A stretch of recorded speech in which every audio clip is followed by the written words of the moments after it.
أعوذ بالله من الشيطان اللعين الرجيم. بسم الله الرحمن الرحيم.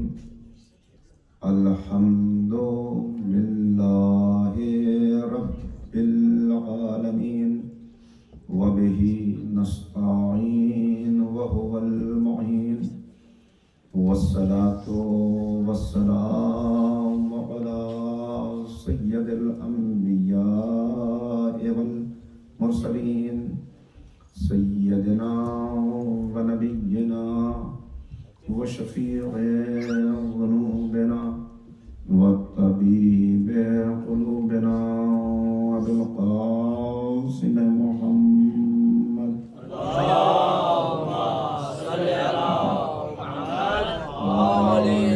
الطاهرين الطاهرين المعصومين المظلومين المنتخبين المنتجبين. أما بعد فقد قال الله تبارك وتعالى في كتابه المجيد وفرقانه الرشيد وقوله الحق. بسم الله الرحمن الرحيم. الذين يتبعون الرسول النبي الأمي الذي يجدونه مكتوبا عندهم في التوراة والإنجيل والذين آمنوا به وعزروه ونصروه واتبعوا النور الذي أنزل معه أولئك هم المفلحون. صدق الله العلي العظيم. اللهم صل على محمد وآل محمد. بزرگان محترم و نوجوانان عزیز، آپ کے دیار میں حاضری کا یہ پہلا شرف ہے، اور اس وقت کی اس گفتگو کے لیے میں نے قرآن کریم کی جن آیات کا انتخاب کیا اس میں کامیاب لوگوں کی علامتیں بیان کی جا رہی ہیں. اولئک هم المفلحون، وہی ہیں جو فلاح پانے والے ہیں، وہ کامیاب ہیں. کون فلاح پانے والے ہیں؟ الذین یتبعون الرسول النبی الامی، جو اتباع کرتے ہیں اس نبی کا جو نبی امی. الذی یجدونہ مکتوبا عندہم فی التوراۃ والانجیل، وہ نبی امی وہ ہے کہ جس کا تذکرہ توریت میں بھی موجود ہے اور انجیل میں بھی موجود ہے. تو اس نبی کا اتباع کرنے والے وہ حقیقتاً کامیاب ہیں. اب اتباع کہتے کسے ہیں اور اتباع کے مراحل کیا ہیں وہ آگے کی آیات میں بیان کیے جا رہے ہیں. کیا ہیں مراحل اتباع کے؟ فالذین آمنوا بہ، سب سے پہلی بات، پہلا مرحلہ یہ ہے کہ وہ اس نبی پر ایمان لائیں. نبی پر ایمان لائیں، یہ پہلی شرط، یہ پہلا قدم ہے اتباع کا. ایمان لانے کے بعد اب مرحلہ آگے بڑھا، فالذین آمنوا بہ وعزروہ، اس نبی کا احترام کریں، ونصروہ، اس نبی کی نصرت کریں. اور یہیں پہ بات رکتی نہیں بلکہ فاتبعوا نور الذی انزل معہ، اور اس نور کی بھی پیروی کریں جو نبی کے ساتھ ساتھ نازل ہوا.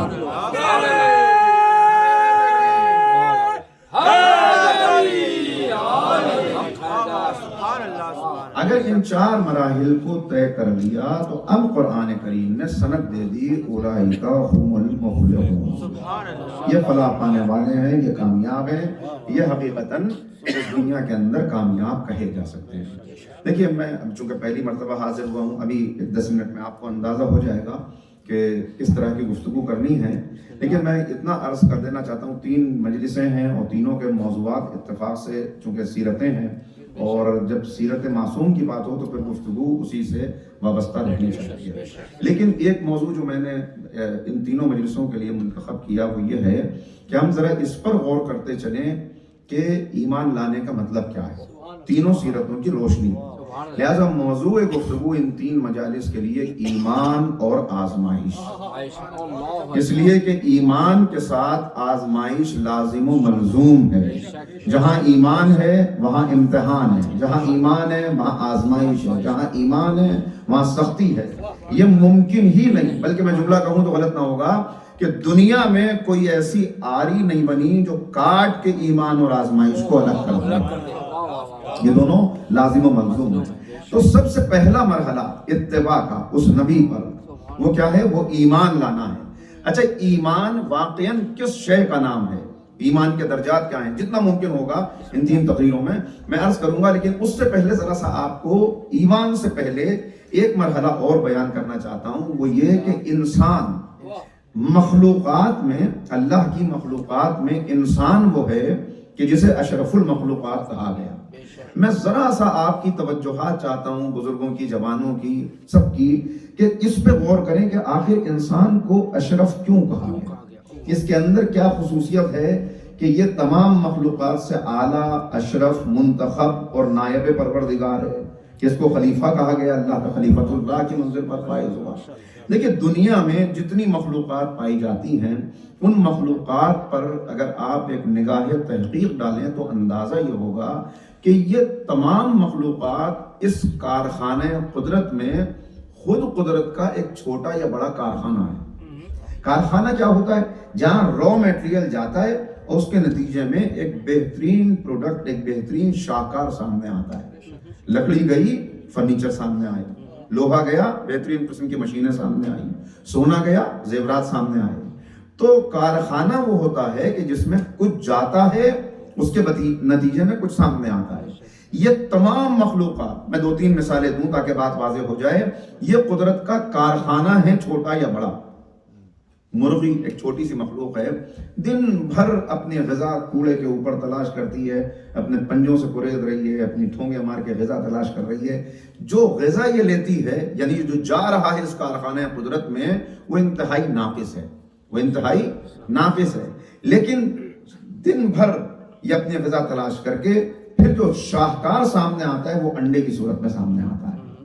چوپائے نکلتے ہیں اپنے اپنے گھروں سے اور پھر اس کے بعد ندی نالوں کا پانی پی رہے ہیں، سوکھی ہوئی گھاس کھا رہے ہیں، پھلوں کے چھلکے کھا رہے ہیں.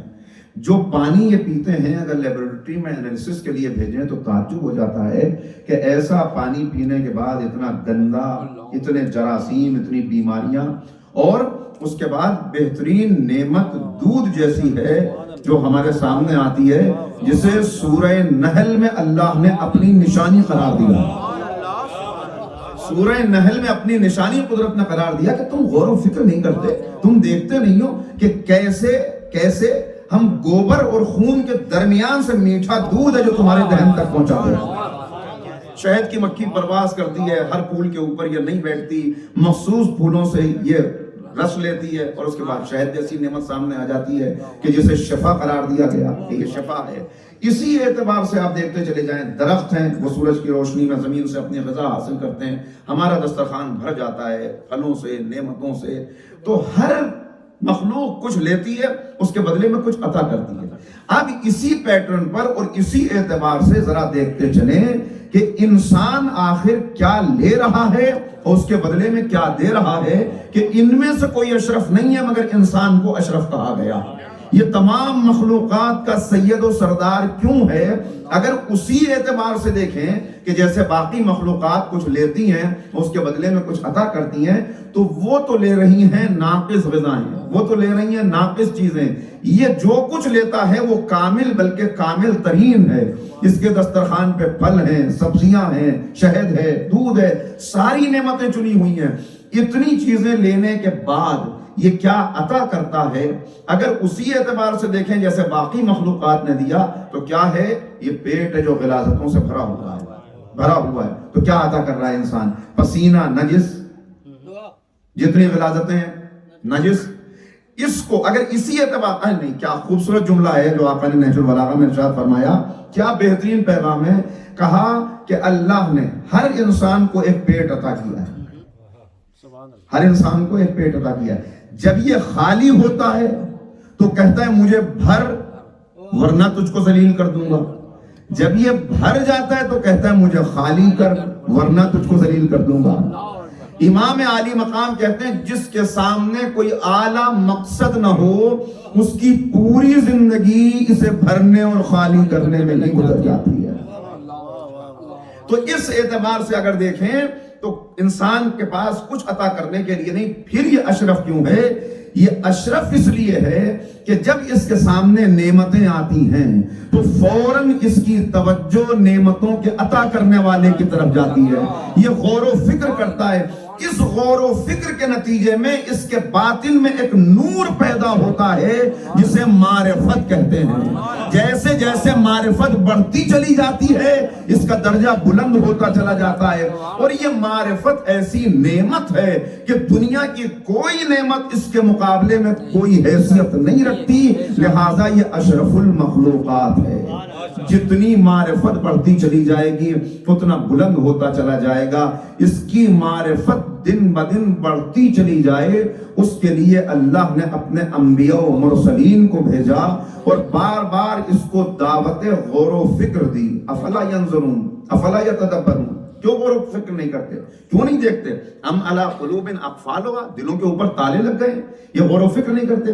تو قرآن کریم نے جو ہماری تربیت کی، اب بس ذرا سا میں تمہیدی مراحل سے نکل چکا، قرآن کریم نے جو ہماری تربیت کی، ایک تربیت بہت اہم نقطہ تربیت کا وہ یہ کہ قرآن نے ہمیں بتایا کہ دیکھو یہ دنیا امتحان اور آزمائش کے لیے ہے۔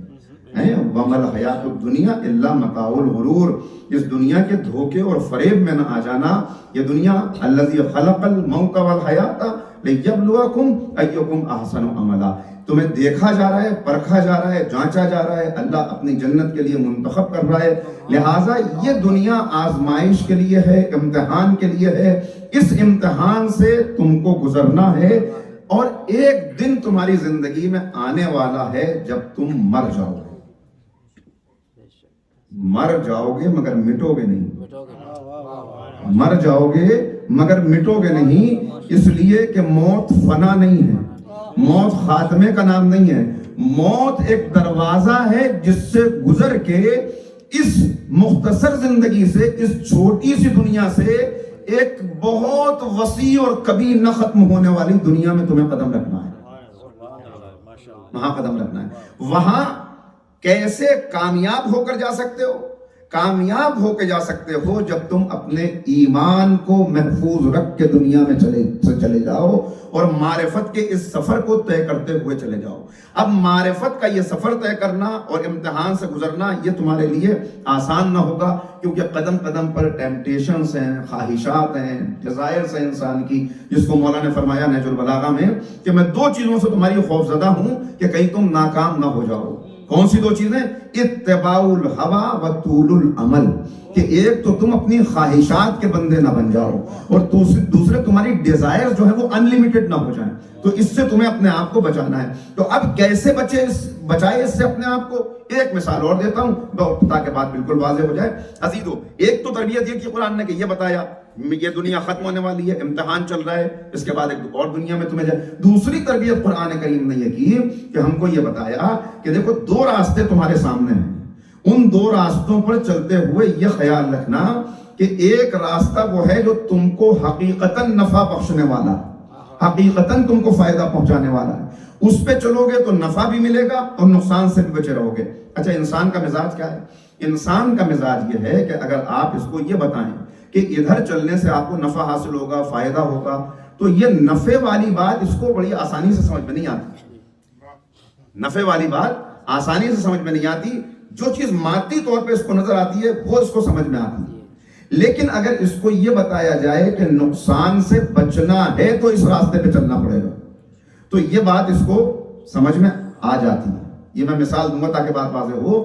ایک نوجوان کو آپ لاکھ تربیت کرتے رہیں، ایک خاص ایج ایسی ہوتی ہے کہ اس میں آپ اسے بتاتے رہیں کہ یہ دیر تک نہ سویا کرو، یہ اتنے جو تم نے دوست بنا رکھے ہیں تم کو برباد کر دیں گے، ذرا اپنی زندگی کے اندر ایک نظام پیدا کرو، نظم و ضبط پیدا کرو، لاکھ آپ اسے بتاتے رہیں، لیکن وہ ایک خاص ایج ایسی ہوتی ہے کہ اس وقت سمجھ میں اس کی نہیں آئے گا۔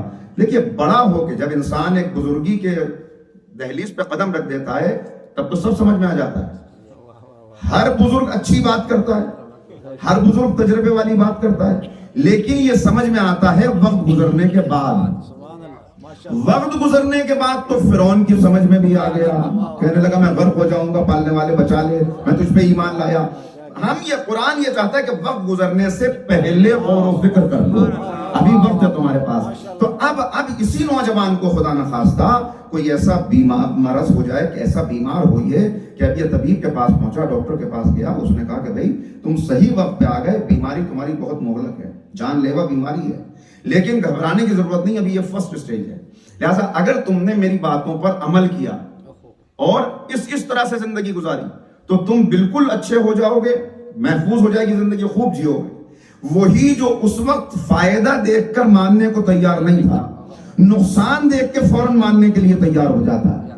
بس اسی نفسیات کو ذہن میں رکھتے ہوئے، وہ تو خالق قدرت ہے، وہ تو قدرت رکھنے والا خالق نفسیات ہے، اس نے کہا کہ تمہیں فائدہ بھی بتائیں اور نقصان بھی بتائیں، لہٰذا ہم نے اپنے انبیاء کو بشیر بھی بنا کر بھیجا، نذیر بھی بنا کر بھیجا، یہ تمہیں دونوں راستے بتاتے چلے جائیں گے، بس تمہارا کام ہے اتباع کر لینا، اور اتباع کا پہلا مرحلہ ہے ایمان لے آنا۔ اتباع کسے کہتے ہیں؟ اطاعت اور اتباع، یہ دو الفاظ ہیں، تو ذرا اس پر بس دو جملوں میں ان کی وضاحت کرنا چاہتا ہوں۔ اطاعت کہتے ہیں کسی کے حکم کی تعمیل کو، کسی نے کچھ کہا اور مان لیا، یہ ہے اطاعت۔ اطاعت انسان چاہتے ہوئے بھی کرتا ہے اور کبھی نہ چاہتے ہوئے بھی کرتا ہے۔ ایک غلام ہے اپنے آقا کی اطاعت کرنے پہ مجبور ہے، غور کرنا ہے۔ ایک محکوم ہے اپنے حاکم کی اطاعت کرنے پہ مجبور ہے، جی چاہے یا نہ چاہے، مگر بہت سی مرتبہ اس کو اطاعت کرنی۔ بس یہی فرق ہے اطاعت اور اتباع میں۔ اتباع کسے کہتے ہیں؟ جہاں انتہائی درجے کی محبت اور انتہائی درجے کی اطاعت جمع ہو جائے، وہ اتباع کہلاتا ہے۔ پیغمبر کے لیے اطاعت کا حکم بھی دیا گیا، اتباع کا حکم بھی دیا گیا، لیکن جہاں کا کامیاب ہونا ہے تو یاد رکھو کیا کرنا ہے؟ کامیاب ہونا ہے تو تم کو پیغمبر کا اتباع کرنا پڑے گا۔ تم نے اتباع کیا تو کامیابی یقینی ہے، کامیابی یقینی، تو کامیابی یقینی بنانی ہے تو پیغمبر کا اتباع کرو۔ یعنی تم کو یہ بلندی کا سفر طے کرنا ہے، سفر معرفت، اور اس کے لیے نقص سے کمال، پستی سے بلندی، سرا سے ثریا، یہ تم کو بہت سفر طے کرنا ہے، اور تمہارے اندر دونوں صلاحیتیں ہیں۔ اگر گرنے پر آؤ تو اتنے پست ہو جاؤ کہ حیوان تم سے بہتر ہو جائے، اگر بلند ہونے پہ آؤ تو اتنے بلند ہو کہ اقبال کو کہنا پڑے ہمسایہ جبریل امی بندہ خاکی۔ بندہ خاکی اتنا بلند ہوا بھئی، اسی لیے کیا حسن ہے، کیا پیغام ہے قرآن کریم کا۔ اسی لیے یہ نہیں کہا سبحان الذی اسریٰ بنبی، سبحان الذی اسریٰ بعبد، عبد، اس لیے کہ عبدیت بلند ہوتی ہے تو اس منزل پہ پہنچتی ہے کہ سید الملائکہ کہنے لگتا ہے یہاں سے آگے نہیں بڑھ سکتا، اگر آگے بڑھوں تو بالوں پر جل جائیں، خاک ہو جاؤں۔ اب ایک دو مجلسی جملے کہنا چاہتا ہوں تاکہ بات زیادہ خوش بھی نہ ہو جائے، آپ متوجہ تو ہو چکے ہیں۔ کیا کہا جبرائیل نے؟ یہاں سے قدم آگے بڑھایا خاک ہو جاؤں گا۔ میں کہوں گا اے جبرائیل، آپ سید الملائکہ ہیں، یہ سید الانبیاء ہیں، آپ کو گھبرانے کی کیا ضرورت ہے؟ آپ تو پیغمبر کے ساتھ ہیں، نبی کا ہاتھ پکڑیے اور بڑھ جائیے، چلیے آگے، آخر رک کیوں گئے؟ جبریل نے کہا بس یہی راز تو بتانا چاہتا ہوں، یہی بات تم کو بتانا چاہتا ہوں کہ ساتھ رہنا جلنے سے نہیں بچاتا، یہی بات تم کو بتانا ہے، ساتھ رہنا جلنے سے نہیں بچاتا، اپنی حد میں رہنا جلنے سے بچاتا ہے۔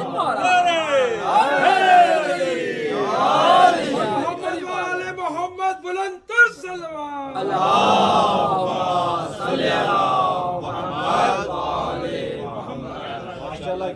تو اتباع ہے جو تم کو اس مرحلے تک لے جائے گا، اور اتباع کا پہلا مرحلہ پیغمبر پر ایمان لے آنا ہے۔ ایمان ویسے لے آنا جو ایمان لانے کا حق ہے، یہ کامیابی کا تمہارا پہلا مرحلہ ہے۔ کامیابی کے کچھ دنیاوی معیارات ہیں، کچھ قرآنی معیارات ہیں۔ میں 3 مجلسوں کی تمہید تیار آج ہی سے کر رہا ہوں، 3 مرحلے ہیں، ان تینوں مرحلوں کو انشاءاللہ بیان کرتے ہوئے تو کامیابی کے کچھ دنیاوی معیارات ہیں۔ دنیاوی اعتبار سے کامیابی کیا ہے؟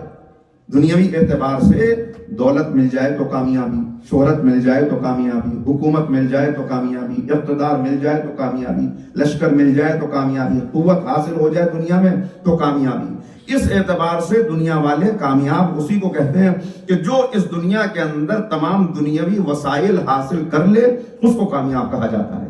قرآن کریم نے کامیابی کا یہ نسخہ بتاتے ہوئے کہ حقیقتاً کامیابی کیا ہے، ہمیں ان چیزوں سے روکا نہیں۔ دیکھیے میں آپ کی خدمت میں اسی لیے ہم کو یہ بتایا گیا کہ دیکھو زاہدانہ زندگی گزارنا، راہبانہ زندگی نہ گزارنا۔ تمہیں ان چیزوں سے روکا نہیں ہے، یہ دولت، یہ حکومت، یہ سب کچھ تم حاصل کر سکتے ہو، لیکن ایک شرط ہے، ایک نعمت، اگر وہ نعمت تمہیں مل گئی تو اس نعمت کے بعد جو کچھ ملتا چلا جائے گا تم کو کامیاب کرتا چلا جائے گا۔ جیسے پارس پتھر کسی کے ہاتھ آ جائے تو کہا جاتا ہے کہ اس کو اگر لوہے پہ لگائیں تو سونا ہو جاتا ہے، کہ ایک نعمت ہے کہ وہ نعمت اگر تم کو مل گئی تو پھر کامیاب ہوتے چلے جاؤ گے۔ وہ نعمت کیا ہے؟ وہ کون سی نعمت ہے کہ وہ نعمت حاصل ہو جائے تو ساری نعمتیں کامیاب کرتی چلی جائیں؟ ذرا غور کیجئے گا، کتنی نعمتیں ہیں جو اللہ رب العزت نے عطا کی۔ کیا انسان کے لیے ممکن ہے کہ ان نعمتوں کو اپنے حاشیہ خیال میں اور اپنے تصور میں بھی لا سکے؟ نہیں ممکن، ہرگز نہیں تصور کر سکتا۔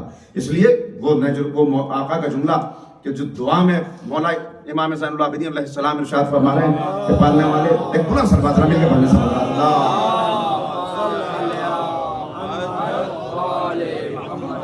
کہ میرے پروردگار کیسے کوئی تیری نعمتوں کا شکر ادا کر سکتا ہے کہ زبان بھی تو نے دی ہے جس سے نعمتوں کا شکر ادا کرتے ہیں۔ میں ایک سانس کا شکر ادا کرتا ہوں تو اگلی سانس نعمت کا پیغام لے کر آ جاتی ہے، تو تیرا شکر کوئی کیسے ادا کر سکتا ہے؟ شکر ادا کرنا نعمتوں کا یہ تو انسان کے بس کی بات ہی نہیں ہے۔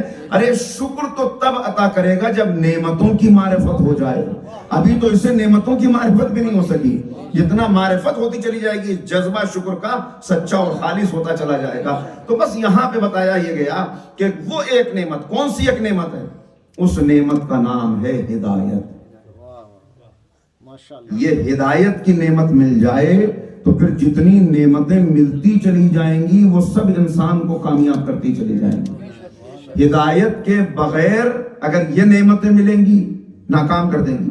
ہدایت کے بغیر دولت ملے، ہدایت کے بغیر شہرت ملے، ہدایت کے بغیر اولاد ملے، ہدایت کے بغیر ملک ملے، ہدایت کے بغیر لشکر ملے، یہ سب انسان کو ناکام کر دے گا۔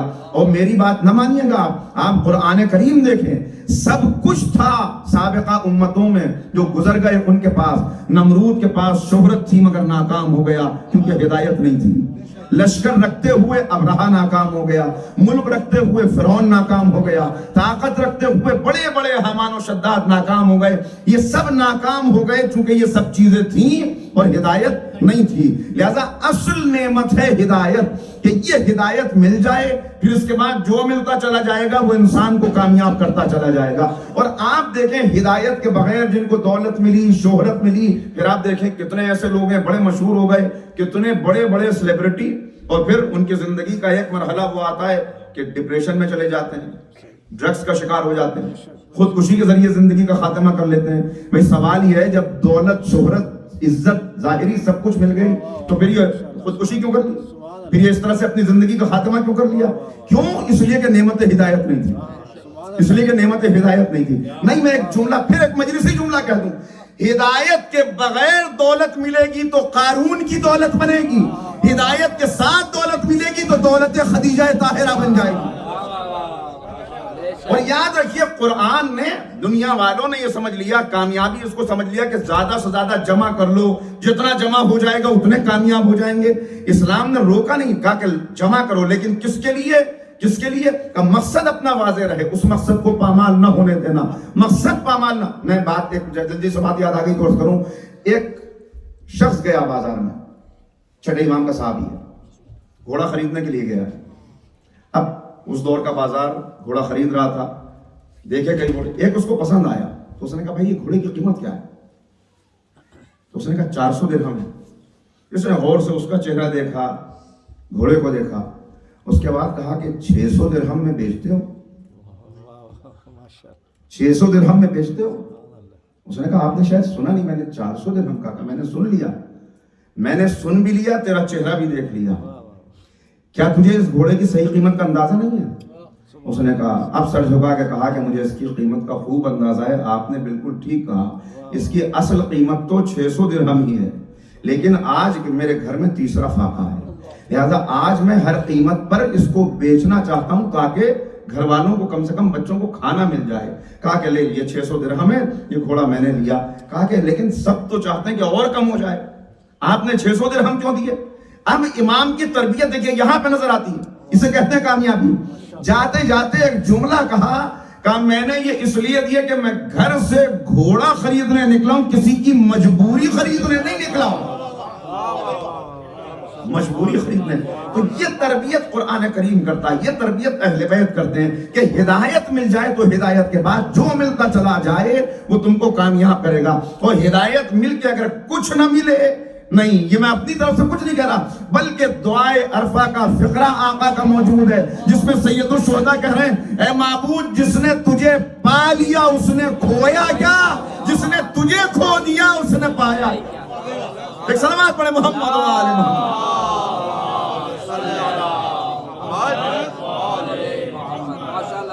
تو اتباع کا پہلا مرحلہ ایمان ہے، اور ایمان آزمائش کے بغیر ممکن نہیں ہے، لہذا جتنی ہستیاں تاریخ میں گزرتی چلی آئیں آپ ان کو دیکھتے چلے آئیں، جتنا بڑا صاحب ایمان ہے، جتنا بڑا درجہ ہے، اتنی ہی بڑی آزمائش ہے اور اتنا ہی بڑے امتحان سے اس کو گزارا گیا۔ قرآن کریم میں بار بار اس پیغام کو دہرایا گیا ہے کہ بھول نہ جانا، وَلَنَبْلُوَنَّكُمْ وَلَنَبْلُوَنَّكُمْ کہہ کے یقینی بنایا، وَلَنَبْلُوَنَّكُمْ بِشَيْءٍ مِّنَ الْخَوْفِ وَالْجُوعِ وَنَقْصٍ مِّنَ الْأَمْوَالِ وَالْأَنفُسِ وَالثَّمَرَاتِ وَبَشِّرِ الصَّابِرِينَ الَّذِينَ إِذَا أَصَابَتْهُمْ مُصِيبَةٌ قَالُوا إِنَّا لِلَّهِ وَإِنَّا إِلَيْهِ راجعون۔ یاد رکھو وَلَنَبْلُوَنَّكُمْ کہہ کے بتا دیا کہ یہ لازم ہے، اہل علم تشریف فرما ہے جب لام تاکید کے ساتھ نون ثقیلہ لایا جائے تو اس کا مطلب کہ ضرور بالضرور ایسا ہوگا، اس سے کوئی فرار اختیار نہیں کر سکتا کہ ہم تم کو آزمائیں گے، بھوک کے ذریعے آزمائیں گے، تم کو پھلوں کی کمی کے ذریعے آزمائیں گے، خوف کے ذریعے آزمائیں گے، تم کو تمہارے پیاروں سے جدا کر کے آزمائیں گے۔ اور اس آزمائش میں ایمان لانے والے اس آزمائش سے جب گزرتے ہیں تو وہ کوئی شکوہ نہیں کرتے، شکایت نہیں کرتے، ہمارے لیے رہ گئی تھی ہر مصیبت، ہر پریشانی ہمارے لیے، بلکہ جب ان پر کوئی مصیبت، کوئی مشکل، کوئی مصائب کا کوئی حملہ ہوتا ہے تو کیا کہتے ہیں؟ وہ کہتے ہیں الذین اذا اصابتہم مصیبہ قالوا انا للہ وانا الیہ راجعون، ہم تو اللہ کے ہی ہیں اور اسی کی طرف ہماری واپسی ہے۔ اور پھر ان کا آگے بڑھ کے اب بتایا جا رہا ہے کہ کون ہے یہ لوگ؟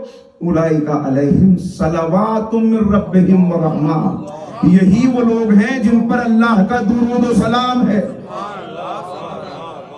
یہی وہ لوگ ہیں جن پر درود و سلام ہے۔ تو ایمان کے ساتھ آزمائش ہے۔ ایک جملہ کہہ دوں کہ ذہنوں میں میرے بچوں کے، جوانوں کے محفوظ رہ جائے، یاد رکھیے ہماری تربیت یہ کی گئی کہ اس بات کو یقینی بنا لو، دنیا امتحان کی جگہ ہے، قبر آرام کی جگہ ہے، اور آخرت انعام کی جگہ ہے، لہذا یہاں سے امتحان دیتے ہوئے تم کو گزرتے چلے جانا ہے۔ اب آج کا بہت بڑا مسئلہ کیا ہے؟ ہم 21 سینچری میں آج جہاں بیٹھے ہیں، کتنے مسلمان ہیں جو آپ کو ہر جگہ نظر آئیں گے، اتنے مسلمانوں کے ہوتے ہوئے وہ جو حالی نے مرثیہ اس وقت کہا تھا پیغمبر کو خطاب کر کے کہ اے خاصہ خاصان رسول، وقت دعا ہے، امت پتری آ کے عجب وقت پڑا ہے، جو دین بڑی شان سے نکلا تھا وطن سے، پردیس میں وہ آج غریب الغربا ہے۔ یہ دین غریب الغربا کیوں ہے؟ یہ مسلمان اتنی پستی میں کیوں آ گیا؟ اس کا سبب کیا ہے؟ اس کا پہلا سبب یہی ہے کہ اس نے کلمے کو شعوری طور پر نہیں پڑھا، یہ جانتا ہی نہیں کہ کلمے کا تقاضا کیا ہے، اسے خبر ہی نہیں کہ کلمہ پڑھنے کے بعد شخصیت میں تبدیلی کیا آتی ہے، اسے علم ہی نہیں کہ کلمہ اپنے ساتھ کیسی آزمائشیں لے کر آتا ہے، لہٰذا کلمہ پڑھ کر یہ سمجھتا ہے کہ سب کچھ حاصل ہو گیا اور اب جنت میں میری جگہ پکی ہو گئی، اس لیے کہ میری زبان پر یہ الفاظ جاری ہو گئے۔ عزیزو، وقت میرے پاس بہت ہی محدود ہے اور میں چاہتا ہوں بہت سی باتیں پہنچا دوں، لہٰذا بس اتنا عرض کروں گا۔ دیکھیے، ایک پیغمبر کے سیرت نگاروں میں، نبی کریم کی سیرت پر اب چند فقرے مخصوص ہو کے عرض کرنا چاہتا ہوں۔ پیغمبر کے سیرت نگاروں میں ایک سیرت نگار گزرے ہیں پنڈت لکشمن پرساد۔ آپ ہی کے پاکستان کے. تو یہ پنڈت لکشمن پرساد وہ تھے کہ جنہوں نے پیغمبر کی بہت ہی خوبصورت سیرت لکھی, اور یہ سیرت بڑی مشہور ہوئی. عرب کا چاند آپ کو مل جائے گی PDF اس کی, 400 صفحات کے قریب یہ کتاب ہے. یہ کتاب جب آئی اور اس کے بعد یہ علمی حلقوں میں, ادبی حلقوں میں, مذہبی حلقوں میں پہنچی تو بڑی مقبول ہوئی یہ کتاب. جب اس کتاب کی مقبولیت ہوئی تو ان کو لوگوں نے خطوط لکھے, اپنے اپنے رد عمل ظاہر کیے. تو ایک صاحب نے ان کو خط لکھا کہ جب آپ نے پیغمبر کی اتنی اچھی سیرت لکھی اور پیغمبر کی شخصیت اور سیرت اور تعلیمات اور کردار اور اخلاق سے آپ اتنا متاثر ہیں تو آپ نے کلمہ کیوں نہیں پڑھ لی, آپ مسلمان کیوں نہیں ہو گئے؟ اس کا جواب اسی کتاب کے 3rd ایڈیشن میں پیج نمبر 6 پہ انہوں نے بیان کیا. وہ کہتے ہیں آپ نے مجھ سے یہ سوال کیا کہ میں مسلمان کیوں نہیں ہو گیا, تو بات یہ ہے جب میں مسجد کے سامنے سے گزرتا ہوں تو میرے قدم رک جاتے ہیں, میرے دل کی دنیا میں ایک ہلچل پیدا ہو جاتی ہے, میری پیشانی سجدہ کرنے کے لیے مچلنے لگتی ہے, اور مسلمانوں کی صفوں کو عبادت کرتے ہوئے دیکھ کر میرے اندر سے ایک آواز آتی ہے کہ نجات کا سامان یہی ہے, تو اسی کے ذریعے نجات حاصل کر سکتا ہے. مگر جب میں, اب سنیے گا, مگر جب میں مسجد سے چند قدم آگے بڑھتا ہوں اور مسلمانوں کو ان کی عملی زندگی میں دیکھتا ہوں تو میں اپنے آپ سے یہ کہتا ہوں کہ اگر نماز پڑھ لینے سے, روزہ رکھ لینے سے اور کعبے کا طواف کر لینے سے کوئی فرشتہ بن جاتا تو یہ سب کے سب فرشتے ہوتے, یہ سب کے سب فرشتے ہوتے. مگر جب میں ان کی عملی زندگی کو نبی کریم کی سیرت سے ملاتا ہوں تو یہ کہنے پر مجبور ہوتا ہوں کہ ان کے جسم تو مسلمان ہیں مگر ان کا دل آج بھی کافر ہے. یہ ایک غیر مسلم نے آئینہ دکھایا ہے, یہ ایک غیر مسلم نے بتایا ہے کہ مسلمان پیغمبر کی سیرت پر کتنا عمل پیرا ہے. یہ نبی, دیکھیے رشتے جو قائم ہوتے ہیں, کچھ رشتے وہ ہیں جو اللہ رب العزت نے بنائے ہیں, ان رشتوں کو کبھی الگ نہیں کیا جا سکتا. وہ رشتے باپ اور بیٹا, کتنا ہی باپ خفا ہو جائے لیکن بیٹا بیٹا ہی رہے گا, ہے نا. یہ رشتے اللہ کے بنائے ہوئے ہیں. کچھ رشتے, مختصر کر رہا ہوں بات کو, کچھ رشتے بندوں نے قائم کیے ہیں. شوہر اور زوجہ کا رشتہ یہ بندوں کا قائم کیا ہوا رشتہ ہے, لہذا بندوں کا قائم کیا ہوا رشتہ زیادہ مضبوط نہیں ہوتا. اللہ کا بنایا ہوا رشتہ خفا ہونے کے بعد, الگ ہونے کے بعد, فاصلہ ہو جانے کے بعد, صدیاں گزر جانے کے بعد بھی اگر بیٹے کا تذکرہ ہوگا تو باپ کا نام وہی لیا جائے گا کہ جس کا بیٹا, چونکہ رشتہ اللہ نے بنایا. لیکن شوہر اور زوجہ کا رشتہ یہ کمزور رشتہ ہے, یہاں سنبھل کے چلنا پڑتا ہے, ایک دوسرے کے حقوق کا خیال کرنا پڑتا ہے. جہاں حقوق پامال ہونے شروع ہوں گے وہاں یہ رشتہ کمزور ہونے لگے گا. بالکل اسی طرح امتی اور رسول کا رشتہ ہے. امتی اور رسول کا رشتہ کس چیز سے قائم ہوتا ہے؟ جیسے ہی بندے نے کہا اشہد ان لا الہ الا اللہ و اشہد ان محمد رسول اللہ, یہ رشتہ قائم ہوا. لیکن اس رشتے کے قائم ہوتے ہی حقوق پیدا ہونے شروع ہو جاتے ہیں.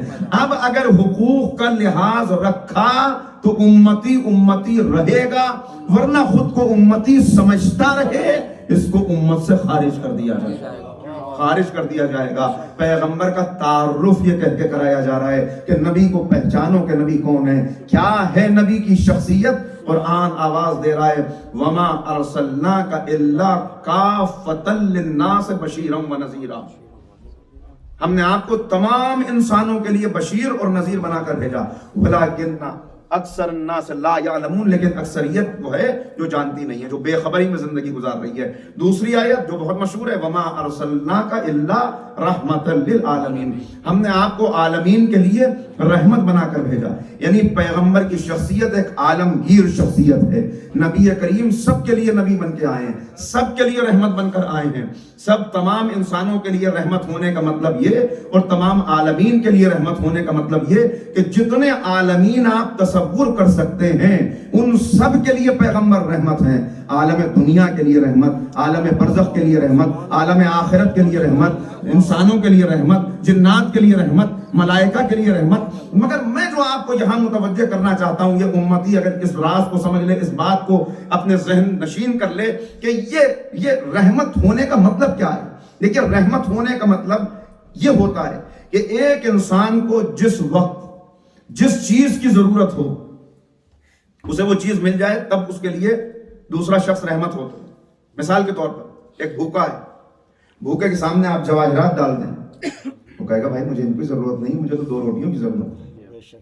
پیاسے کے سامنے آپ لاکھ چیزیں پیش کر دیں, وہ کہے گا یہ سب لے جائیے, مجھے تو 2 گھونٹ پانی پلا دیجیے.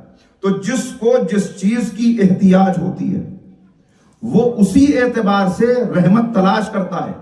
پیغمبر رحمت ہیں سب کے لیے, تمام عالمین کے لیے, تمام انسانوں اور جنات کے لیے. تو اس کا مطلب یہ ہوا کہ جس رخ سے آپ پیغمبر کو دیکھیں, پیغمبر کی شخصیت میں آپ کو رحمت نظر آنی چاہیے. جس رخ سے بندہ دیکھے اسی رخ سے پیغمبر رحمت ہے. ایک بیٹے کے لیے نبی کریم رحمت, ایک باپ کے لیے نبی کریم رحمت, ایک زوجہ اور شوہر کے لیے نبی کریم رحمت, استاد اور شاگرد کے لیے پیغمبر رحمت. مگر 21 سینچری میں یہ ضرورتیں سب وہ ہیں جو بہت چھوٹی ضرورتیں ہیں. ان سب ضرورتوں سے بڑھ کے ایک ضرورت ہے. وہ ضرورت کیا ہے؟ اس اعتبار سے دیکھیں کہ پیغمبر کیسے رحمت ہیں. وہ ضرورت کیا ہے؟ وہ ضرورت آج کے دور میں ہر دور میں رہی اور آج کے دور میں بڑی شدت سے جس کو محسوس کیا جا رہا ہے. وہ ضرورت ہے کہ ہر انسان چاہتا ہے کہ ایک عدل کا نظام ہو کہ جس میں میں سانس لے سکوں. دنیا کے اندر ہر طرف فتنہ ہے, ہر طرف. یہ فتنہ پیدا کہاں سے ہوتا ہے؟ یہ فساد ہوتا کیوں ہے دنیا میں؟ اب اس کا فلسفہ بھی 2 جملوں میں عرض کرنا چاہتا ہوں. دیکھیے یہ جتنا فتنہ و فساد پیدا ہوتا ہے یہ کب پیدا ہوتا ہے؟ جب شعور مردہ ہو جائے. جب شعور مردہ ہو جائے تو کیا ہوتا ہے؟ شعور مردہ ہوا تو انسان عدل کا دامن چھوڑتا ہے. جب دامن عدل چھوڑتا ہے تو ظلم کرتا ہے. جب ظلم کرتا ہے تو ظلم کے نتیجے میں معاشروں میں فساد پیدا ہوتا ہے. جہاں بھی آپ کو فساد نظر آئے اس کا مطلب ظلم ہوا. ظلم کا مطلب عدل نہیں, عدل کا مطلب شعور مردہ ہو چکا. اسی لیے بار بار قرآن کریم شعور کے زندہ کرنے پر توجہ دلا رہا ہے کہ اپنے شعور کو مردہ نہ ہونے دینا.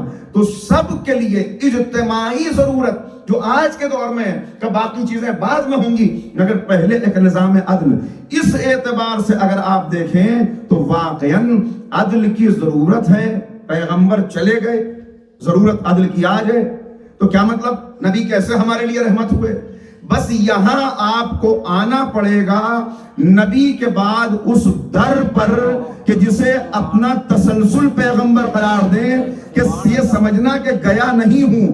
اگر تمہیں عدل کی ضرورت ہے تو آج بھی غیبت کے پردے میں ایک محمد باقی ہے جو اس دنیا کو عدل و انصاف سے بھرنے کے لیے آنے والا ہے.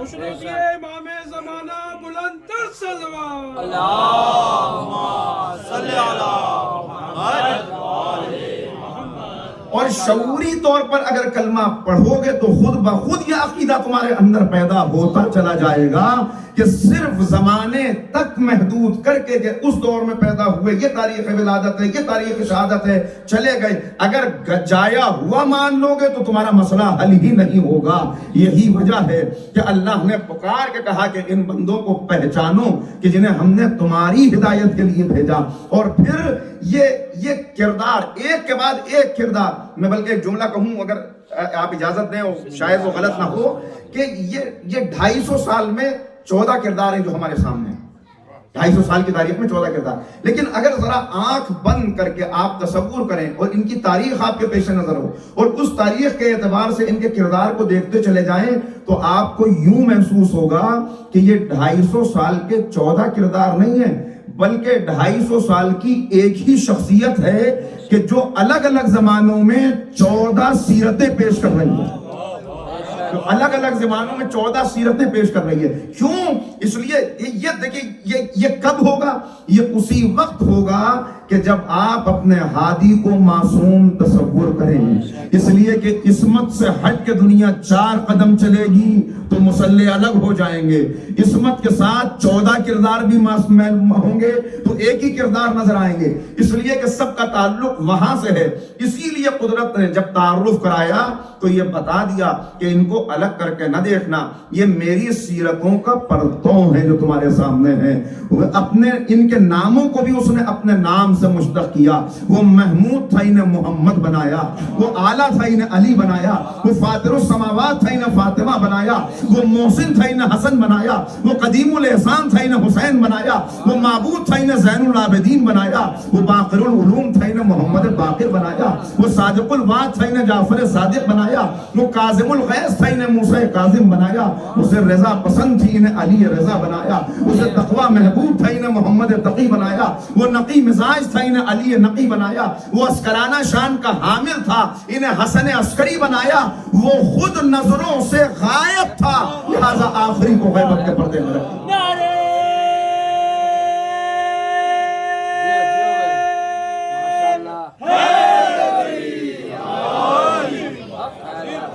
یہ ایک ہی کردار ہے, یہ تسلسل ہے ایک ہی کردار کا جو تم کو ہر دور میں نظر آئے گا. یہ رحمت عالم ہے, تو رحمت بغیر موجود ہوئے رحمت نہیں تصور کیا جا سکتا. وہ خود بھی موجود ہے مگر اس سلسلے کی ایک ہستی آج بھی موجود ہے, اسی لیے زمانے کو پریشانی ہے. یہ راز دنیا سمجھ نہیں پاتی, یہ بات ذہن میں نہیں آ پاتی, یہ کیسے ہو سکتا ہے, اتنی طویل حیات, اتنا لمبا سلسلہ کیسے ہو سکتا ہے. اب یہ بات تو آئندہ آئے گی, اس لیے کہ آج کی بات ورنہ رہ جائے گی. ہاں, پیغمبر اکرم کی اس بات کو جس نے پہچان لیا تو پھر اس نے اعتراف کیا. یہ عجیب بات ہے جو میں نے عرض کیا کہ چونکہ کلمہ شعوری طور پہ نہیں پڑھا لہٰذا ابھی تک احساس نہیں. ایک اکثریت وہ ہے.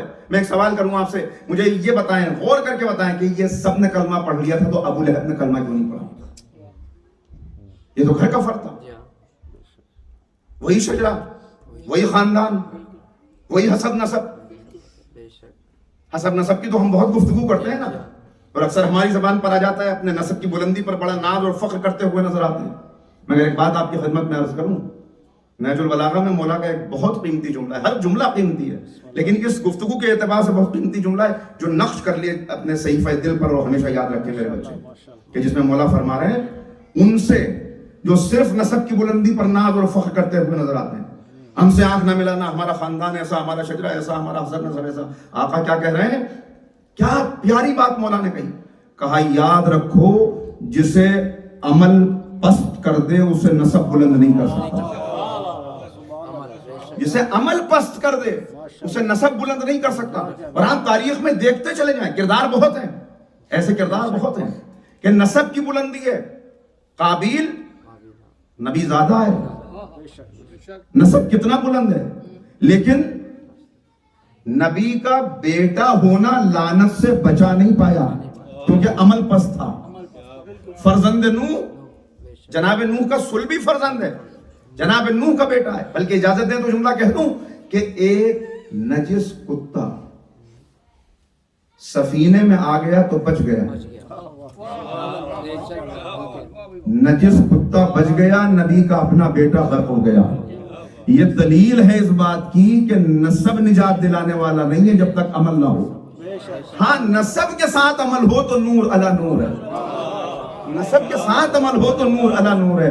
نہیں نسب کی, نہیں جملہ کہہ دوں, نسب کی بلندی بھی خاک میں مل جاتی ہے اگر عمل پست ہو, اور نسب کی پستی بھی آگے بڑھنے سے روک نہیں سکتی اگر عمل بلند ہو. نسب بلند تھا, عمل پست, خاک میں مل گئے. اب دوسرا رخ عرض کر دوں, بی بی فضہ کا نسب بلند نہیں تھا, عمل بلند تھا, تو وقت کے امام نے ماں کہہ کے سلام کیا. ابو ذر غفاری کا نسب بلند نہیں تھا, سلمان فارسی کا نسب بلند نہیں تھا.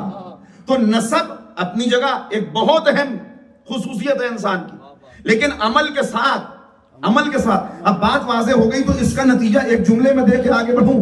نسب کی بلندی, عمل کی بلندی اگر دونوں مل جائیں تو کردار بہت بلند ہوتا ہے. اب دنیا میں کس کے اندر یہ طاقت ہے کہ سید الشہداء کی عظمت کا اندازہ کر سکے؟ اس لیے کہ ہمارے پاس تو وہ فکر ہی نہیں کہ وہاں تک پہنچ سکے. نہج البلاغہ میں مولا کہہ رہے ہیں جہاں تمہاری فکر کی پرواز دم توڑتی ہے وہاں سے ہمارا مقام فضیلت شروع ہوتا ہے. مقام فضیلت شروع وہاں سے ہوتا ہے. تو نسب محمد بلند تر صلوات. اللہم صلی علی محمد. اب ذرا سا دنیا اندازہ لگا لے کہ کس بلندی پر یہ شخصیت ہے سید الشہداء کی، اس لیے کہ شرق سے لے کر غرب تک، شمال سے لے کر جنوب تک، فرش سے لے کر عرش تک، سرا سے لے کر ثریا تک، حسین اس شخصیت کا نام ہے جس کا نسب حسین منی ہے، کارنامہ انا من الحسین ہے۔ جب نسب بھی بلند ہو اور کارنامہ بھی بلند ہو تو ابو لہب کا نسب تو بہت بلند ہے، لیکن پیغمبر کے مقابلے پر آنا گوارا کیا، قرآن کی لعنت کو گوارا کیا، کلمہ نہیں پڑھا۔ کیا پریشانی تھی کلمہ پڑھنے میں؟ پڑھ لیتا کلمہ۔ ابو لہب کافر ہونے کے باوجود یہ جانتا تھا کہ کلمہ صرف لقلقہ زبانی کا نام نہیں ہے۔ اسے معلوم تھا اگر ایک مرتبہ کلمہ پڑھ لیا تو اپنی پوری سیرت کو تعلیمات محمدی کے سانچے میں ڈالنا پڑے گا۔ تو اب مجھے کہنے دیجئے کہ آج کے بے عمل اور بے شعور مسلمان سے، بے شعور جس نے بغیر شعور کا کلمہ پڑھا، آج کے بے شعور مسلمان سے کہیں بہتر تھا کل کا کافر جس نے انکار کر کے کافر بننا پسند کیا، جھوٹا کلمہ پڑھ کے منافق بننا پسند نہیں کیا۔ منافق بننا پسند، ایک نفاق عملی ہے۔ ایک منافق تو وہ ہوتا ہے جس کی پہچان بار بار آپ کو کرائی گئی، ایک نفاق عملی ہے۔ نفاق عملی یہ ہے کہ زبان سے پیغمبر کی عظمت کا اعتراف کرتا رہے، ذرا سا کہیں پیغمبر کے اوپر کوئی انگلی اٹھ جائے تو یہ تڑپ جائے، مچل جائے، توہین رسالت ہو گئی، توہین رسالت ہو گئی۔ لیکن وہ توہین رسالت کی باتیں کرنے والا اپنی عملی زندگی میں روز توہین رسالت کرتا رہے، اپنی عملی زندگی میں روز توہین رسالت کرتا رہے، اسے خبر ہی نہ ہو، اسے پتہ ہی نہ ہو کہ میں توہین رسالت کا مرتکب ہو رہا ہوں۔ رو رو کے گڑ گڑا کے دعائیں کر رہے ہیں پالنے والے، ہمیں یہ تو دیکھ کہ ہم ہیں کون، ہم تیرے نبی کی امت ہیں، ہمیں نہ دیکھ ہم تو پست ہیں، اپنے حبیب کو دیکھ، اپنے نبی کو دیکھ، یہ تو دیکھ کس کی امت ہے، کس کے کلمہ گو ہیں، کس کے راستے پہ چلنے والے ہیں۔ وقت بہت کم رہا جا رہا ہے، ایسا بھائی اتنا عرض کروں کہ یہ جو رو رو کے گڑ گڑا کے اب ہم پیغمبر کا حوالہ دے کے ہم دعا نہ کریں گے تو کون کرے گا؟ میں دعا سے نہیں روک رہا، یہ تو یقیناً ہمیں تو حکم دیا گیا، لیکن دعا کبھی بھی عمل کا نعم البدل نہیں بن سکتی۔ پہلے عمل کرو پھر دعا کرو۔ بیٹھا ہوا انسان اللہ فصل اگا دے، فصل اگا دے، اے بندہ خدا تیرے ہاتھ جب جوڑ کے بیٹھنے سے فصل تھوڑی اگ جائے گی، خالی دعا کرنا ہے۔ پہلے کھڑا ہو، ذرا اس زمین کو ہموار کر یہاں پہ بیج ڈال، اس کے بعد دعا کر کے پالنے والے بیج ڈالنا میرا کام تھا، فصل اگانا تیری ذمہ داری۔ تو عجب نہیں وہاں سے جواب آتا ہو، تو وقت کم ہے اس لیے شاعر نے بڑی اہم بات کہہ دی، کہتا ہے جب میں کہتا ہوں کہ اے اللہ میرا حال دے، جب میں کہتا ہوں کہ اے اللہ میرا حال دے، حکم آتا ہے کہ اپنا نامہ اعمال دے۔ تو کس کی سیرت پہ چل رہا ہے؟ ورنہ یاد رکھیے ایسی شخصیت، ایسا کردار کہ جس نے غیروں کو متاثر کر دیا ہو، جس نے غیروں کو متاثر اور اتنا متاثر کیا ہو کہ ڈاکٹر مائیکل ہارٹ قلم اٹھائے اور اس تاریخ کے 100 منتخب ترین افراد کی فہرست بنانے لگے تو سر فہرست حضور سرور کائنات کا نام ہے، سر فہرست پیغمبر کا نام ہے۔ پوچھنے والے پوچھ رہے ہیں کہ یہ تو بتا دے کہ کیوں آخر تو نے تو کرسچن ہے، کلمہ پڑھ لیا، مسلمان ہو گیا، کیوں آخر ان کا نام سر فہرست رکھا؟ مختلف موقعوں پہ اس کے انٹرویو ہوئے، 2 باتیں اس نے کہیں، وہ دونوں عرض کرتا ہوں۔ پہلی بات جو اس نے کہی کہ دیکھو میں نے پوری تاریخ کا مطالعہ کیا، تاریخ میں مجھے اسپریچول لیڈرز نظر آئے تو ایسے کہ انہوں نے سرمنز دیے، انہوں نے بہت اچھی تعلیمات دی، لیکن اپنی ان تعلیمات کی بنیاد پر وہ کوئی مستقل معاشرہ بنانے میں کامیاب نہ ہو سکے، کوئی حکومت قائم کرنے میں کامیاب نہ ہو۔ اور جب مجھے حکمراں نظر آئے تو ایسے کہ حکومتیں تو انہوں نے بڑی بڑی قائم کر لی، مگر ان کا اسپریچول اسٹیٹس دیکھوں تو 0 سے کیا مائنس میں چلا جاتا ہے، نظر نہیں آتا. اور پھر وہ کہتا کہ اب سمجھو کہ میں نے کیوں آخر پیغمبر کو منتخب کر کے سر فہرست رکھا. Because Muhammad is the only leader on the face of earth who was supremely successful both in secular and religious fields. تاریخ کی واحد شخصیت ہیں کہ جنہوں نے روحانیت کو بھی اتنا عروج بخشا کہ ایک ایسا انقلاب برپا کر دیا تاریخ انسانیت میں, ایک ایسا انقلاب برپا کر دیا کہ ایک ڈھیلا بھی مٹی کا اپنی پرانی حالت پر باقی نہیں رہ سکا. انقلاب آتا ہے دنیا میں تو کسی ایک فرینچ ریولوشن آیا, کتنا خونی انقلاب تھا, کہیں اور بیٹھ کے فکر دی گئی, کہیں اور انقلاب آیا. جو فکر دینے والا تھا وہ انقلاب کا حصہ نہیں تھا, وہ صرف غازی گفتار تھا, مرد میدان نہیں تھا. مگر پیغمبر اکرم انقلاب کی فکر بھی خود دے رہے تھے, انقلاب کی قیادت بھی خود کر رہے تھے. دوسری خصوصیت یہ کہ انقلاب آیا تو صرف ایک یا دو فیلڈز میں انقلاب آیا زندگی کے. ایسا نہیں ہے کہ زندگی کے ہر شعبے میں انقلاب آ گیا ہو, لیکن حضور سرور کائنات نے ایسا انقلاب برپا کیا کہ جن کو روکا اور ٹوکا جا رہا ہو, جن سے یہ کہا جا رہا ہو کہ اپنی آوازوں کو رسول کی آواز پہ بلند نہ کیا کرو, لوگوں سے ملاقات کے لیے آیا کرو تو یہ دیواریں کود کے نہ آیا کرو, نوک کیا کرو, پہلے اجازت لیا کرو. جمعے کے جمعے یہ ناخون کاٹ لیا کرو, مسجد میں آؤ تو نہا کے آیا کرو, بدبو آتی ہے جسم سے, تکلیف ہوتی ہے دوسروں کو.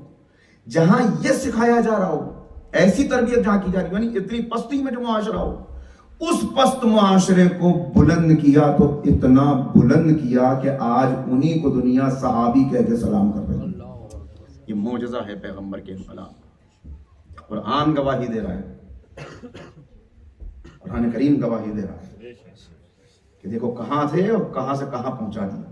یہ معجزہ ہے. دوسری بات ہے کہ دوسرے موقع پہ اس سے پوچھا گیا پھر کیا بتائیے تو صحیح کہ آخر پیغمبر کی شخصیت کے کیا پہلو تھے کہ جنہوں نے یہ مجبور کیا آپ کو کہ سر فہرست ان کا نام رکھیں. تو اس نے کہا تم حقوق انسانی کی بات کرتے ہو, حقوق نسواں کے نعرے بلند کرتے ہو.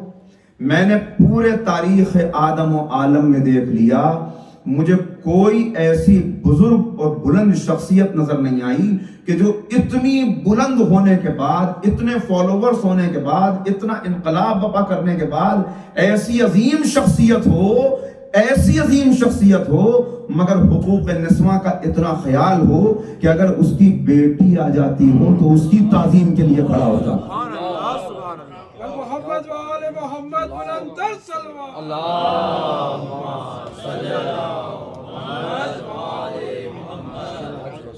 لیکن ایمان کے ساتھ ہر جگہ امتحان ہے, آزمائش ہے. کیسا سخت امتحان ہے جو حضور سرور کائنات نے دیا ہے. پہلے لمحے سے زندگی کے دیکھیں. اسی لیے پیغمبر یہ فرماتے ہوئے نظر آئے کہ جتنا مجھے ستایا گیا, جتنا اذیت مجھے دی گئی, کسی نبی کو اتنی اذیت نہیں دی گئی. آپ ذرا تصور کریں. اب میں 2-3 منٹ نقشہ کھینچنا چاہتا ہوں, اگر وقت اجازت دے 2-3 منٹ میں صرف غور کیجئے گا. میں ایک سوال آپ سے کروں, اگر صبح آپ کو اپنے گھر سے نکلنا ہو, آپ اپنے گھر سے باہر نکلنا چاہتے ہیں, جاب پہ جانے کی جلدی ہے, اور دروازے کے اوپر کسی نے گاڑی ایسے پارک کی ہوئی ہو کہ پورا دروازہ ہی بلاک ہو گیا ہو, نکلنے کی جگہ نہ ہو, تو آپ کی کیا کیفیت ہوگی؟ دوسرے دن بھی اگر ایسے ہی ہو, تیسرے دن بھی ایسا ہو, چوتھے دن بھی ایسا ہو. اب سمجھیں کہ حضور سرور کائنات نے اس دین کو ہم تک پہنچانے کے لیے آزمائش کی کن راہوں سے گزرتے ہوئے کتنی مصیبتیں برداشت کی کہ پیغمبر اکرم اپنے گھر سے باہر نکلنا چاہتے ہیں تو راہ میں کانٹے بچھے ہوئے اور دروازے کے اوپر بڑی بڑی جھاڑیوں کو, دیکھیے سادان ایک درخت ہوتا ہے جس کا نہج البلاغہ میں مولانا نے ذکر کیا, جس میں بہت لمبے لمبے کانٹے ہوتے ہیں, ان کو لا کر ایسے دروازے کے اوپر لگا دیا جاتا ہے کہ پیغمبر دروازہ کھول کر اسے ہٹائے بغیر, جسے ہٹانے میں ہاتھ لہولوان ہو جائیں, گزر نہیں سکتے. اور یہ 1 یا 2 دن کا واقعہ نہیں ہے, یہ ہر دن کا واقعہ ہے کہ ابو لہب کی زوجہ جنگل جاتی ہے اور جا کے اسی لیے صرف خاردار جھاڑیاں کاٹ کے لاتی ہے کہ راہ میں کانٹے بچھا دے اور درختوں سے یہ راستہ بلاک کر دے, اور پیغمبر کو روز اسی راستے سے گزرنا ہے. ہاتھ زخمی ہو جاتے ہیں. یہاں سے نکل کے اب گلیوں میں آتے ہیں تبلیغ کرنے کے لیے, تو بچے ہیں جن کو پیچھے لگا دیا گیا ہے, جو پتھر مار رہے ہیں، جو دھول اڑا رہے ہیں، اس سے آگے بڑھتے ہیں تو عورتیں جو فقریں کس رہی ہیں، اس سے آگے آتے ہیں سب کی اذیتیں ذلتیں برداشت کرتے ہوئے، اور صحن خامنہ میں آ کے اللہ اکبر نماز پڑھنے لگتے ہیں۔ ابو جہل کہتا ہے میرے محلے میں ایک اونٹ ذبح ہوا ہے تم میں سے کوئی جو اس وقت جائے اور اس اونٹ کی اوجڑی لا کے یتیم عبداللہ کی پشت پہ رکھ دے تاکہ میرا دل خوش ہو جائے۔ دیکھیے ایک ہے بھیڑ اور بکری کی اوجڑی، اور ایک ہے اونٹ کی اوجڑی، کیسا جانور ہوتا ہے، وہ لا کے پشت اقدس پیغمبر پہ رکھ دی جاتی ہے، اور چہرے کے اوپر گوبر اور خون، اس چہرہ نورانی کے اوپر، والشمس جس کا چہرہ ہو اس کے اوپر، یہ ایک دن کی کیفیت نہیں ہے، یہ ایسا کئی مرتبہ ہوا۔ ایک دن تو ابو جہل نے گلے کے اندر کپڑا ڈال کے اتنا زور سے کھینچا کہ نبی کریم کی آنکھیں اگل پڑی اور غش کھا کے گر پڑی۔ یہ اذیتیں ہیں جو پیغمبر کو ہر دن برداشت کرنی ہے۔ تبلیغ کی راہ میں نکل رہے ہیں، مصیبتیں برداشت کر رہے ہیں، یہ ایک دو دن نہیں، مکے کی زندگی میں ہر دن پیغمبر کو انہی اذیتوں کا سامنا کرنا پڑتا ہے، یہاں تک کہ وہ وقت آ جاتا ہے کہ اب پیغمبر شعب ابو طالب میں ہیں۔ شعب ابو طالب کی سختیاں کہ جہاں کیسی کیفیت جو گزری ہے کہ اسی اذیت کی وجہ سے جناب خدیجہ طاہرہ دنیا سے رخصت ہو گئی، اس لیے کہ کہاں ملکۃ العرب، ویسی ملکۃ العرب کہ کسی میں دنیا کی تاریخ میں اس وقت کسی کے پاس اتنے کنیز اور غلام نہیں تھے جتنے جناب خدیجہ طاہرہ کے پاس تھے۔ اور جب بھی کوئی کسی کو گزرتے ہوئے دیکھتا تھا کہ غلام نے اس نے قیمتی لباس پہنا ہے، اس کنیز نے یہ قیمت، تو کہتا تھا یہ ہو نہ ہو خدیجہ کا غلام ہے، یہ خدیجہ کی کنیز ہے، اس لیے کہ ان کے علاوہ کوئی ایسے غلام نوازی نہیں کرتا۔ وہ بیوی جو ایک لباس زیب تن کرنے کے بعد پھر اس لباس کو صدقہ کر دیا کرتی تھی، دوبارہ پہننے کی نوبت نہیں آتی تھی، اس بیوی کو درختوں کی چھال چبانی پڑ رہی ہے، اس بیوی کو پیٹ سے پتھر باندھنا پڑتا ہے، اور کیا کیفیت ہے کہ ایک چھوٹی سی بچی بھی ساتھ میں ہے، لیکن اسے کہتے ہیں ایمان کے ساتھ آزمائش، اسے کہتے ہیں سچا ایمان، کہ دنیا کی کوئی تاریخ نہیں دکھا سکتی کہ کبھی بیوی کی زبان پہ ایک حرف شکایت آیا ہو کہ میں کیا تھی اور آپ کا کہ خدمت میں آنے کے بعد میں کیا سے کیا آ گئی۔ ان تکلیفوں سے گزر رہے ہیں پیغمبر، زخمی ہو کے آتے ہیں، اور پھر عرض کروں آپ کی خدمت میں کہ اب یہ زمانہ بھی گزر جاتا ہے شعب ابو طالب کا، تو پھر ایک 5 برس کی بچی ہے، پیغمبر گھر واپس آتے ہیں، روز یہی بچی ہے، زخموں کو دھلاتی ہے، زخموں پہ مرہم رکھتی ہے، مگر کوئی ایک فقرہ تاریخ نہیں دکھا سکتی کہ کبھی اس بچی نے یہ کہا ہو کہ بابا یہ روز آپ کے ساتھ یہ سلوک کرتے ہیں، ان کو ان کے حال پہ چھوڑ دیجئے، ان کو تباہ ہو جانے اور مر جانے دیجئے، مگر نہیں، بلکہ ہمیشہ ہاتھوں کو اٹھا کے کہتی ہیں کہ پالنے والے ان کے سینوں کو کشادہ کر دے، اسلام کے لیے شرح صدر کر دے تاکہ یہ اسلام کو قبول کر لیں۔ اور پیغمبر اس بچی کی اس خدمت سے، یہ جملہ ہے نبی کریم کا تاریخ میں کہ میں جب تھک کے زخمی ہو کے تبلیغ کی راہوں سے لوٹتا تھا اور چہرہ فاطمہ دیکھتا تھا تو میری ساری تھکن دور ہو جاتی تھی اور میری تبلیغ کا جوش دوبالا ہو جاتا تھا، میری تبلیغ کا جوش بڑھ جایا کرتا تھا اپنی بیٹی کا چہرہ دیکھنے کے بعد۔ کیا تھا اس چہرے میں؟ اسی لیے تو پیغمبر نے کہا ام ابیہا، فاطمہ ام ابیہا ہیں۔ یہ مکے کی زندگی کے کچھ منظر ہیں جو میں نے آپ کی خدمت میں عرض کیا۔ اس کے بعد کیا مدینے میں سکون مل گیا؟ نہیں، مدینے کی زندگی میں کبھی بدر کا سامنا، کبھی احد کا سامنا، یعنی یہ جو تحقیق کریں تو معلوم ہوگا 1 سال کے اندر 8 جنگیں ہیں جن کا سامنا پیغمبر کو کرنا ہے۔ ان 8 جنگوں کا سامنا بھی کرنا ہے، مسجد بھی بنانی ہے، اس مسجد بناتے ہوئے خود پتھر بھی اٹھانے ہیں، تبلیغ بھی کرنی ہے، ڈیلیگیشنز بھی بھیجنے دوسرے علاقوں میں تاکہ لوگوں کو دعوت دی جا سکے، اصحاب کی تربیت بھی کرنی ہے، تربیت کرتے ہوئے ایک ایک بات پہنچانی ہے، قرآن کی آیات کو پہنچانا ہے۔ اور وہاں بھی کیا سکون ہے جو میدان جنگ میں اتنا کھڑا رہتا ہو، یعنی عقل آج حیرت کرتی ہے کہ 23 سال کے عرصے میں جس میں 11 سال جنگوں کا سامنا کرنا پڑا، کیسے پیغمبر نے ایسی تبلیغ کر دی اور کیسے اس دین کو پہنچا دیا۔ یہ معجزے سے کم نہیں ہے، واقعی ہر لمحہ پیغمبر کا۔ اور اس میں انسان باہر تھک جاتا ہے، جنگ کا تھکا ہوا جب گھر پہ آئے تو گھر میں اسے راحت اور سکون ملتا ہے، لیکن گھر میں کبھی کبھی یہ فقرے سننے کو ملتے ہیں کہ کیا تم واقعی اپنے آپ کو رسول سمجھنے لگے ہو؟ کیا تم کو ایسا لگتا ہے تم واقعی اللہ کے رسول ہو؟ اعوذ باللہ۔ گھر کے اندر یہ جملے، اور جو اصحاب ہیں کلمہ پڑھنے والے، کیا وہ سب سلمان و ابو ذر جیسے ہیں؟ نہیں، ان میں ایسے ہیں کہ جن کی زبان پہ یہ باتیں آ جاتی ہیں کہ آج ان کی نبوت پہ جتنا شک ہوا اتنا کبھی نہیں ہوا۔ ان سب کا کو ساتھ لے کر